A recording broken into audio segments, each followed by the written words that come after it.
Welcome to the latest episode of Renovating Retirement with Charlie Jewett and Bobby Alford.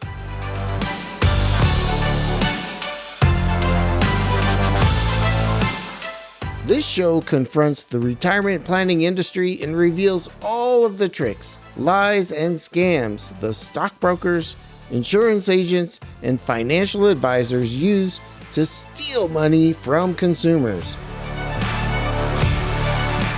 In addition, Charlie and Bobby will teach you everything you need to know to make your own financial and retirement decisions and live the retirement of your dreams.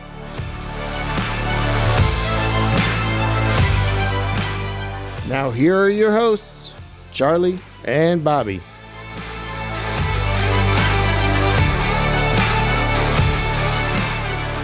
Bobby and I are starting a series on cash and investment strategies for real estate investors. We're going to start with the basics and get quite advanced towards the end. Opportunity zones and deferred sales trusts and owning multiple properties and arbitrage and how to earn twice the rent on every property. But we want to start where everybody should start, at the beginning, right?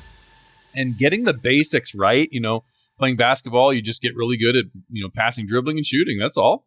And it's kind of the same here. There's some basics that we need to get absolutely perfect in the very beginning. So this is episode 187.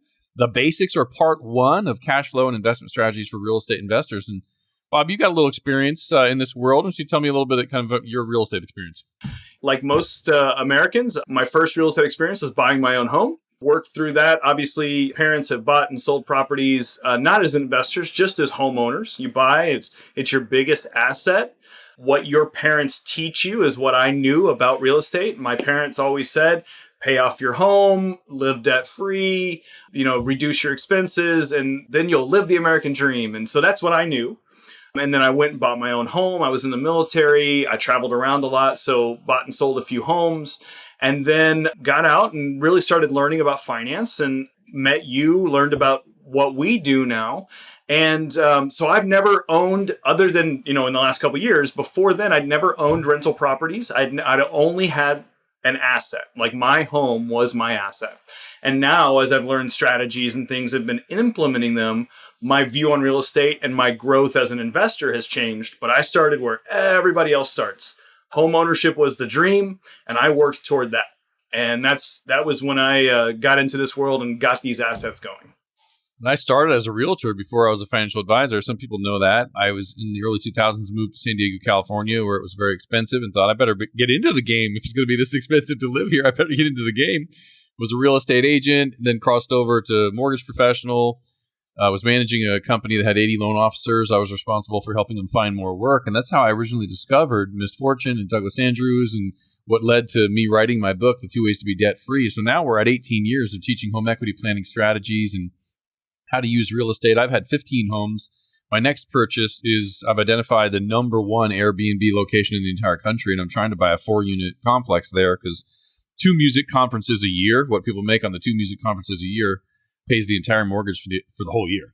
To be candid, I like short-term renters more than I like long-term renters, and have had some experiences with people putting concrete in toilets and refusing to leave. And California is not super landlord friendly. So anyway, I like the idea of the short-term rentals. But let's start at the beginning, okay? Who is a real estate investor? My opinion on the subject is, even if you own one home and you live in it, you are a real estate investor. You are paying monthly for an asset, to have an asset, to hold an asset, to use an asset that appreciates. Now, this is not true of your car, your couch, or your candy, right? It does not appreciate. The other thing, most of the things that you buy in life that make life incredibly awesome, including annuities, by the way, there's a whole episode on why bad investments make your life incredible, like your car, like your clothes, like your candy, like your whatever, right? Your couch. Those things depreciate. You're losing money, but you're enjoying them. Most of the money we spend is just lost. It's forfeited. But that's the way life has always been. You kill the deer, you eat the deer's gone. You lost it, man. You know what I mean? To have something in your life like this that you pay to live in, it's your own hotel. You're sleeping there, right? You get the experience that you pay for in hotels and things. And at the same time, with this tiny little payment every month, you're controlling an asset that appreciates historically, 4, 5, 6%. Mm-hmm. Kind of phenomenal. I mean, you do 2,000 financial plans and you see it from our perspective, I can tell you the asset, the equity inside of someone's home when they go to retire sometimes is the answer. It's the differentiator between having to work another 10, 15 years, never retire, or be able to retire. So Right. just being just owning a home and living there without renting bedrooms, without being a landlord, without having multiple units, in my opinion, you are an investor. What do you think of that? I think it's spot on. I had never thought of it that way until we started talking through this. As far as the American dream is buy a home, all the things that are sold to us by our parents and the people who taught them. But we are investing in real estate, whether we're using it for our primary use, which is living, shelter, keeping the lights on, keeping the family warm, or we're buying it to cash flow or to invest, like you want to get one in a very specific market because it's going to appreciate faster. Those are investor thoughts, but the same things apply around your primary residence. That becomes, for most people, like you said, 2,000, 2,500 financial plans later, we know this is the largest asset in people's lives. If you have a car, there's not a lot we can do. There's no equity in that because it does not appreciate.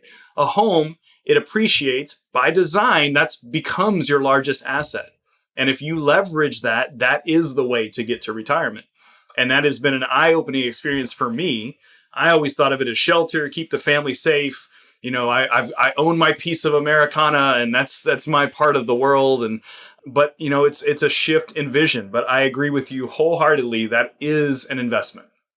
So this is an investment that people like to make. They may not even know that necessarily it is an investment. Certainly when your folks pass away or grandma and grandpa pass away and leave you a house that's paid off, it feels like, hey, wow, this is really valuable, right? It's amazing.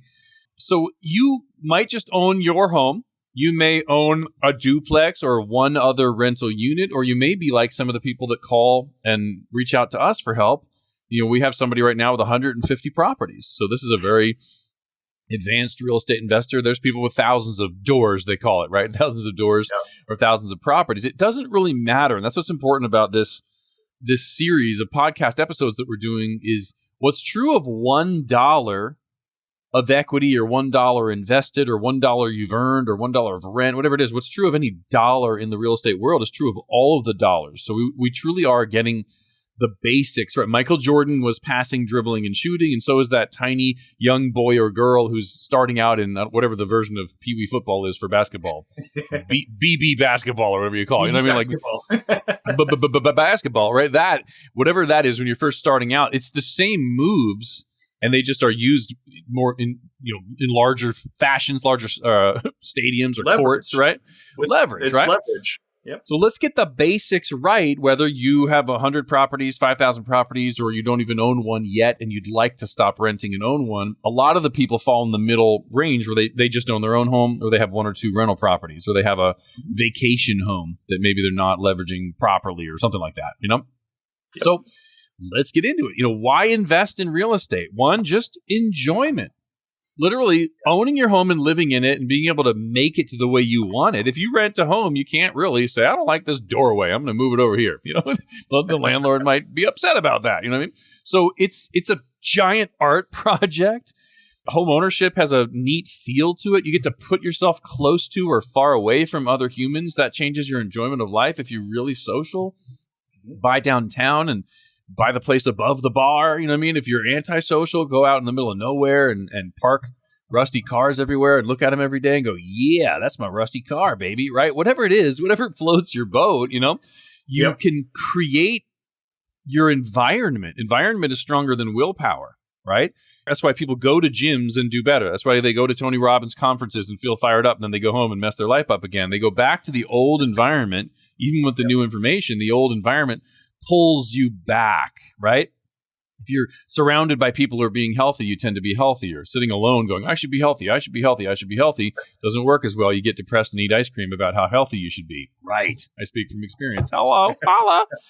So environment, you can kind of create your own, but the enjoyment of owning a home comes in many ways. There can be some enjoyment in owning other homes too. I've had some experiences I didn't like, but just real estate in general can be very enjoyable. Appreciation. Now, how does this work, Bobby? If you put $100,000 down, we're going to talk about leverage in a minute, but if your house is worth $500,000, yep, forget how much money you put in or how much the mortgage payment is or whatever, if it's worth $500,000, what's happening at an investment level? Like what's the cool thing about appreciation on this piece of property? Yeah, so we're recording this now in the early part of 2022. And depending on when you're listening to this, there has been a huge growth in appreciation of the real estate market in the last 9 months, call it a year. As people decided that they could move around during COVID, everything else, it changed the real estate values in different ways, right? Appreciation is how we Americans understand the concept of creating wealth as I buy land and it grows in value. And the value is what someone's willing to pay for it. And the value, fair market value, appraisals, that's what we all comprehend as home ownership. I want to buy this property. It's like you said, $500,000. I get it appraised. I buy it. No matter how you buy it, you buy it. Then you live there for 5-10 years and it goes up to $750,000. Well, the fair market value of that property has gone up 50% or $250,000. Now you have equity built in. So let's imagine you just bought it cash. Like we'll just take all the variables off the table. You bought it cash. There was $500,000 equity in the home when you bought it because you bought it cash. And then it appreciated to $750,000. Now you have $750,000 in equity. And that is because the value of the property, the scarcity of land, home ownership, whatever, they're not making more land. The scarcity. Wait, really? Are you serious? Yeah. Other than that early 90s Superman movie that didn't do that great. Even Elon Musk isn't making land for us? Well, he's going to Mars, so it's going to be different. He's just going to take new planets over. So there's more land out there. Okay, but here, there's scarcity of land means that it's going to appreciate. And as we develop more land, we develop more places for humans to live, the value goes up. And that is appreciation in a nutshell. And that's what we all know as investing. Buy it, hold it, and wait for the long haul. So before we even get to the leverage piece, one of the things to understand is if you have $500,000 and you put it into anything that can go up, any investment or cash accumulation vehicle, whatever it is, you put $500 in, it's your money, it's earning interest on $500,000. With real estate, pretend for a moment that you could control $500,000 with a $1 investment. Whatever 500 times 500 is, right? You could control that. You could be earning interest on that much money, on 500 times more of a net worth. That's always good. Earning interest on big numbers without having to put big numbers in, that leverage is very, very good. Mm-hmm. And that's one of the things you want to master or at least know about. I'm not going to tell you what you should do, but I do believe seeing clearly is helpful, and you want to see clearly. I can put all of my money in. I can put $500,000 in and not earn interest anywhere else and earn on $500,000. Or I could put in X amount lower than that and earn on the same $500,000 and then do it 2, 3, 4, 5, 6 times, right? Yep. So in theory, if you make a 20% down payment, $100,000, you could control $2.5 million of real estate and be earning appreciation. Now, appreciation doesn't come in the form of a bank account. You're not like you don't have an ATM card. It's a different type of. It's a little bit more long-term, a little bit less liquid, which we'll talk about. But we have appreciation. Now, let's take a time out here for a minute because we're also human beings, not just financial, professionals.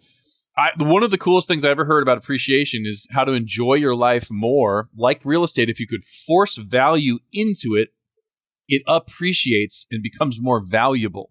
Mm-hmm. A lot of the gratitude teachings that are out now, sit down and look at what's wonderful in your life and appreciate what you actually have. I thought that as a financial guy, I thought this was so cool because you're actually forcing value into your life. You're forcing joy and happiness by appreciating things. And it's a bit of a play on the word, but it's not even a play because it actually means both. It means to appreciate, right?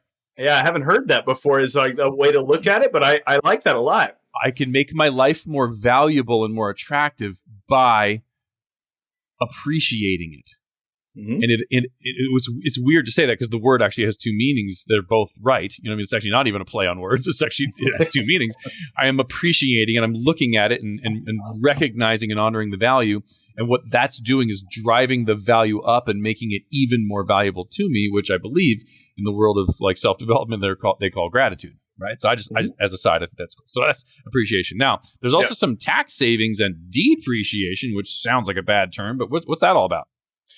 So we're going to get into the benefits of leverage and good debt versus bad debt and all those things in the coming episodes. But basically, with real estate, whether you live in it, rent it, or do any of the fancy things that we'll talk about later, there's appreciation, which we just talked about. There's depreciation or tax savings, which come from essentially the IRS rewarding you for buying property.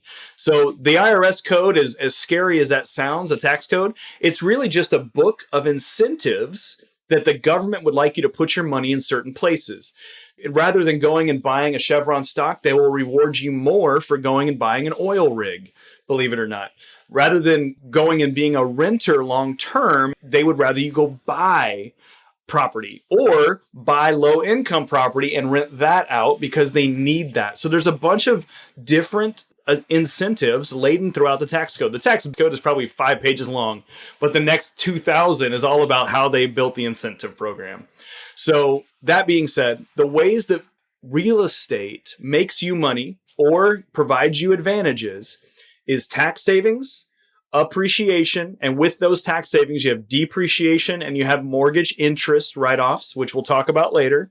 And then you have potentially additional, if you have a home business, things like that, additional write-offs for a home, and then ultimately income, whether it's your income where you leverage an income stream out of it using mortgages and things like that, or it's rental income. It provides you an asset to leverage towards your retirement or towards building wealth. Right, exactly. So that's depreciation is just a fancy way of saying the government will reward you for being a homeowner over a set period of time, depending on that property, sometimes 27 years, 27 and a half years. It's all dependent, but they do reward you for being an owner. That's the takeaway. Has more of an impact when the standard deduction isn't so high. Right now, the standard deduction for married people is over $2,000 a month, basically for free, right? Yep. So it used to be that when the standard deduction was low, renting for $1,500 a month or $2,000 a month wasn't great. If you switched over and bought a house for $2,000 a month, it was basically almost $24,000 a year less of your income you'd pay taxes on. Right now, we don't know where taxes are going to go. Right now, it doesn't change much. However, for some of the people that are nearing retirement or have the other tax problem, I postponed taxes to a later date when I was supposed to be in a lower tax bracket, and I'm not. IRAs, 401ks. If you have pre-tax money, the trick we often teach people is buy a house up to $750,000, use the biggest mortgage you possibly can. If you're a veteran, use 100% financing, but least amount of your money, most amount of the bank's money, highest payment that most of it is interest. Why? Because if you pay it with your IRA, 401k money, it cleanses the taxes. If you pay for your house, the new mortgage with IRA money, it washes the taxes. You don't have to understand that right now. Let me cover income real quick, Bobby. In part 2, Our next episode will be on equity.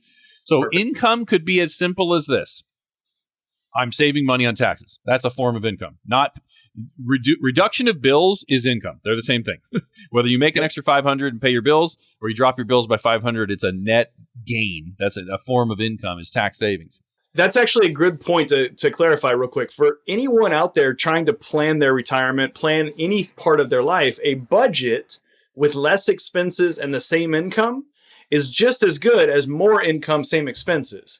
If you have a net profit of $500 or you decrease expenses by $500, we're not advocating that you scrimp your way to retirement or scrimp your way through life. We're just saying that those two things, a savings can also be an income increase. Exactly. And by the way, when you're 62 in the United States, it's your right to live in a home for free for the rest of your life and never pay a mortgage ever. That's called a reverse mortgage. If you've ever heard a financial professional bad-mouthing reverse mortgage or saying something like they can take your house, let's not say that. Don't use that person. We'll talk about them more later. Don't use that person. It is your right. It is the saving grace. It is why every financial plan can succeed. You can even buy a house with a reverse mortgage. You put down $150,000. You can live in any $300,000 house for the rest of your life for free, just for taxes and insurance. And that's an incredible strategy for people. But let's finish up income. Income could be one room in your house rented on Airbnb or vacation rental by owner. I am a huge fan. I was in the early 2000s. I still am. I'm a huge fan of when you buy a house, instead of buying the house for $400,000, buy the house for $425,000 that has a granny flat, or that has the place above the garage, or that has the separate unit downstairs with a little kitchen. If you For a little bit more money, if you talk to your realtor, you get a rentable space that doesn't bother you. The extra payment on the between $400 and $425 over 30 years is like nothing, absolutely nothing. And you're creating cash flow, or the place for your parents to live, or the place where you go when your hips start breaking, or the place where your daughter goes when she has a baby and the guy leaves and she's now a single mom. Hello, whatever. You go and you have this valuable thing for not very much money at all. But income could also be, Bobby, a duplex, triplex, or a quad. The same financing with like no down payment or tiny little down payment. You can buy up to 4 units with the same residential financing, cheap interest rates, very little of your own. Talk about leverage. You buy 4 units with somebody else's money. You live in one, you have 3 rents. And guess what? The one thing that doesn't go up, the mortgage payment over 30 years. That's the definition of a 30-year fixed. The payment's the same. What goes up? Rents go up. Appreciation goes up, and we haven't taught you yet, but we're going to teach you how to use arbitrage strategies on your equity to make sure you're always earning more interest on a higher dollar. So income could be a room in your house. Income could be a floor in your house or a granny flat. Income could be more units on the same property. Or as we've mentioned, income could be buying apartment buildings or single-family residences or multiple units in different locations, different states. We'll get into that. The point of this first episode is that a real estate investor is someone that owns any piece of property in any form that might create income or increase in value. And that can be undeveloped land, that could be commercial property, that could be an airport. It doesn't matter. It can be, but most of us know it as our primary residence. And that last one Charlie talked about, buying a 4-plex with a residential loan, living in one. That's one of the huge advocates. They call it house hacking. It's one of the huge things that the FIRE community, the financial independence retire early strategies, live in one little one, rent out 3 more, live for free, save every penny. There's a whole lot of strategies, but if you've heard of house hacking, a lot of marketing around it. But the idea, using a residential loan to live for free or minimally while having more income streams is a great hack, especially for young adults. If you're a parent that has young adults in the house or they have a desire to do real estate, that might be a great one. My nephew and I are talking about when he goes to college, buying a 4-plex, he becomes my on-site manager and lives for cheap or free. And that's something you can talk about. We have a lot of these ideas. This first episode is just to get you thinking about it differently. We're going to walk through the next strategies in the subsequent episodes. We're going to keep them shorter than our normal ones, but that way you can pick and choose what you like. And then eventually we're going to talk about the advanced strategies. If you're a client of ours already, you're going to hear a lot of strategies that you are well aware of because we've talked to you about them. And we're happy to share this with anyone else listening. You got it. So the next episode is going to be on equity, and this is what I wrote my book on way back in the day, The 2 Ways to Be Debt-Free. Equity is probably the most misunderstood asset class in the entire country of the United States of America because we're still using advice from the Depression. But we're going to talk to you about how big a down payment should you make? Should you make a down payment? Should you ever make extra payments? Should you do a 15-year fix instead of a 30? When your house appreciates, what do you do? Is the goal to pay off the house and own it free and clear? You are going to be shocked, and there will be a video. We're posting these as video form on YouTube as well. We'll see you in the next episode. Why do we do this? Because we think you people are the best. Look forward to seeing you in the next one. Take care, guys.